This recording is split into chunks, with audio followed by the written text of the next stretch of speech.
Hannah Arendt's The Origins of Totalitarianism, 1951, is a dense, foundational text for understanding Nazism, Stalinism, and the modern conditions that gave rise to totalitarian regimes. Part 1. Anti-Semitism. Anti-Semitism was not just religious prejudice but became politicized in the 19th century. Jews were scapegoated as rootless and cosmopolitan in an era of rising nationalism. Jewish assimilation failed to protect them from collective persecution. Modern anti-Semitism linked Jews with capitalism and finance. It also tied Jews to conspiracies about controlling politics and media. Anti-Semitism provided a convenient unifying hatred for totalitarian movements. The Jewish question was exploited to mobilize mass politics.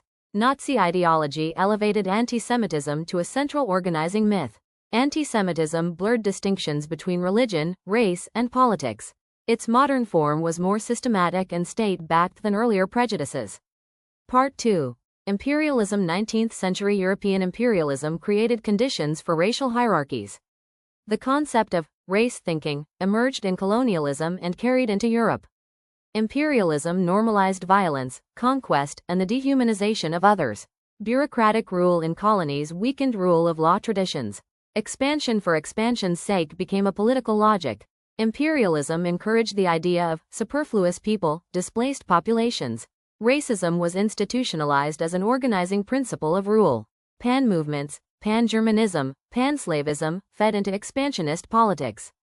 The collapse of traditional nation-states created political instability. Colonial practices foreshadowed totalitarian repression in Europe. Part 3. Totalitarianism. Totalitarianism is distinct from tyranny or dictatorship. It is new in modern history. It seeks to dominate every aspect of life, public and private. Ideology is central. A logic of history. Nazism equals race, Stalinism equals class. Totalitarianism depends on mass movements, not just elites. Propaganda mobilizes and sustains the movement's energy. Leaders claim infallibility by embodying laws of history or laws of nature. Terror is used systematically, not just to eliminate opposition but to reshape reality. Camps, concentration and labor camps, are laboratories of total domination. In totalitarianism, individuals become interchangeable and expendable. The goal is to create superfluous men, with no rights and no place in the world. The destruction of individuality is essential for totalitarian power. Secrecy and lies are structural, truth is constantly rewritten. Totalitarian rule destroys traditional classes and institutions.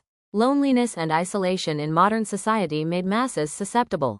Mob mentality emerges when atomized individuals seek belonging. Totalitarianism manipulates legal systems until law itself loses meaning. It produces a fictional world through ideology and propaganda.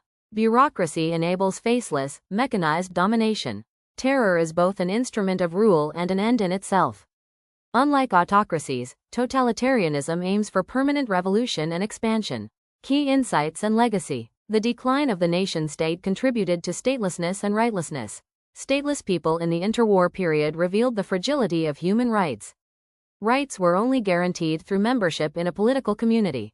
The collapse of liberal institutions allowed totalitarianism to flourish.